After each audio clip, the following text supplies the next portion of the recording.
Also, we'll take a look at the MSI Claw. Specifically, they use the Meteor Lake Intel chips to power their handheld, the MSI Claw.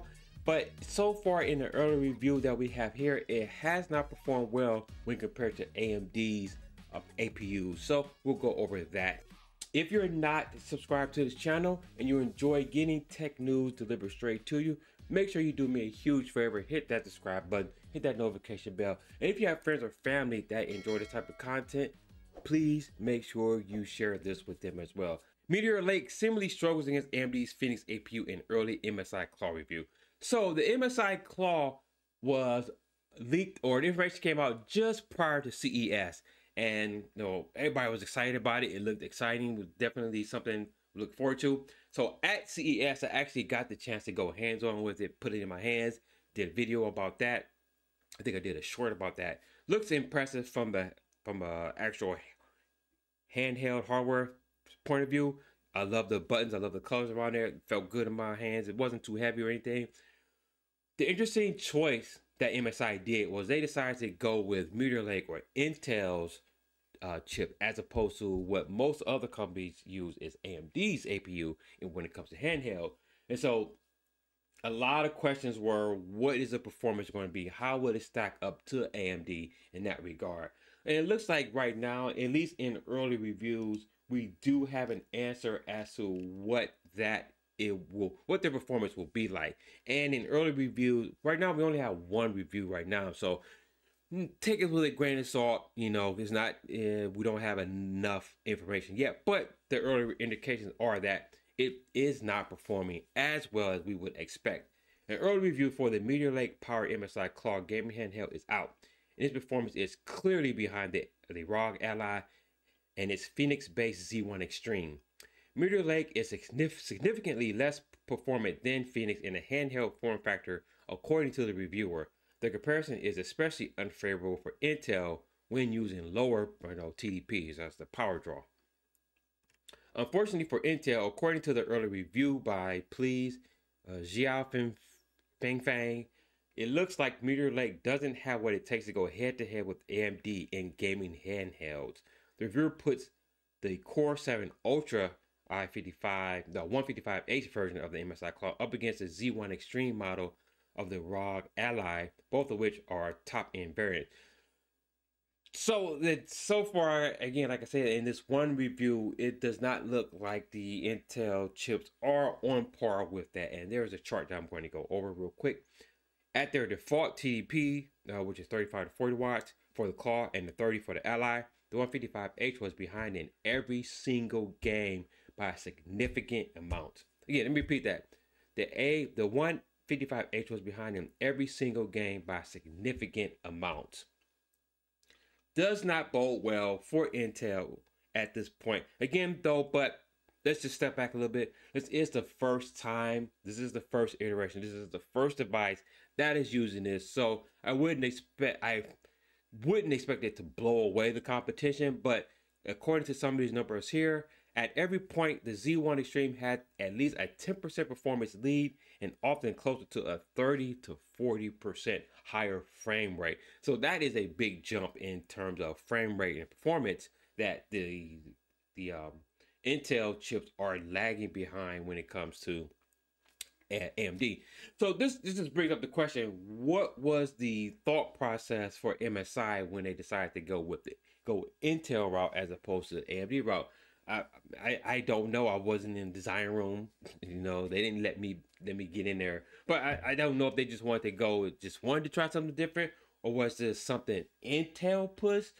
We don't know the answer to that yet. Hopefully I don't know if we'll ever get the answer to that. But again, this is their first iteration, their first model. So hopefully in the future, this will not be the standard, and maybe they can make some improvements in their next generation, or even before this hardware does come out, they can probably push out some patches and some updates to try to close the gap there. But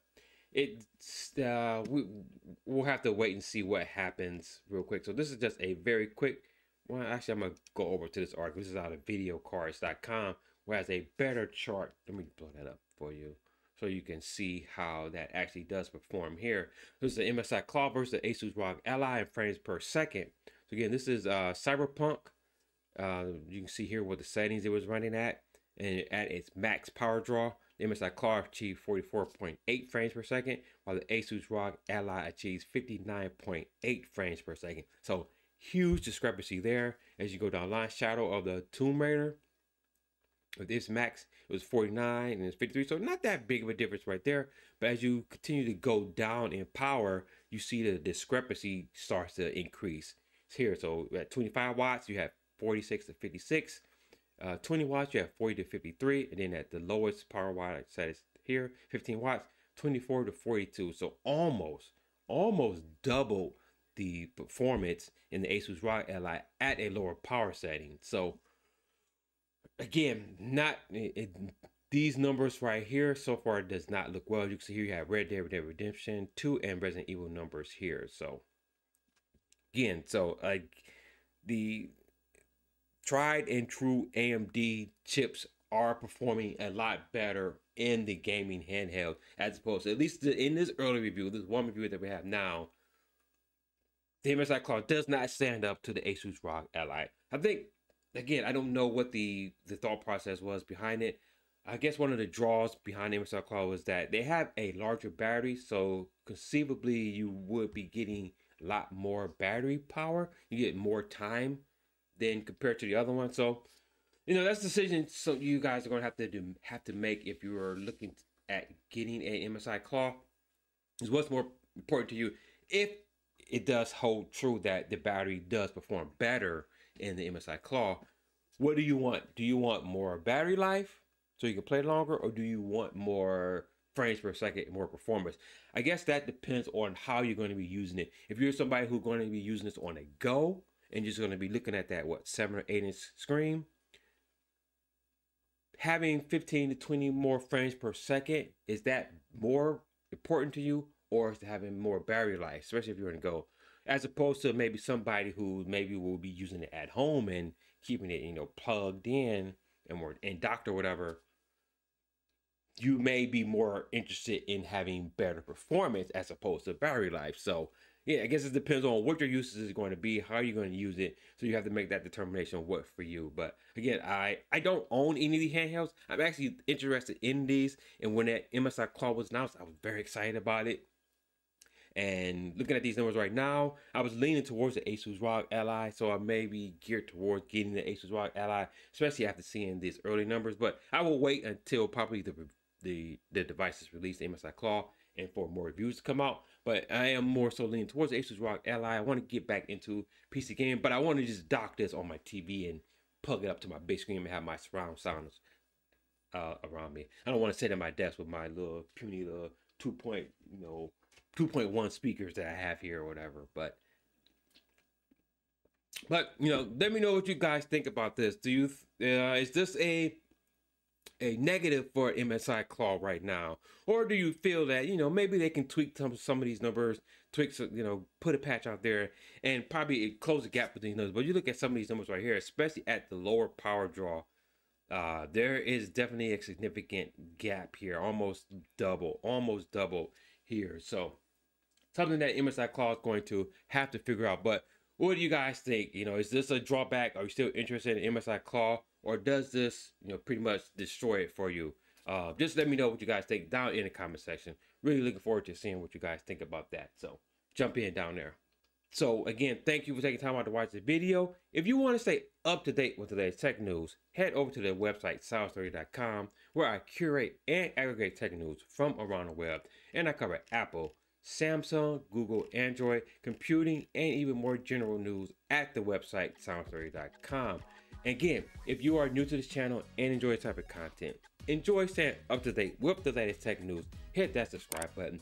And if you have friends or family that enjoys this type of content, make sure you share this with them as well, as I'm sure they will enjoy this. And until the next video, guys, stay nerdy.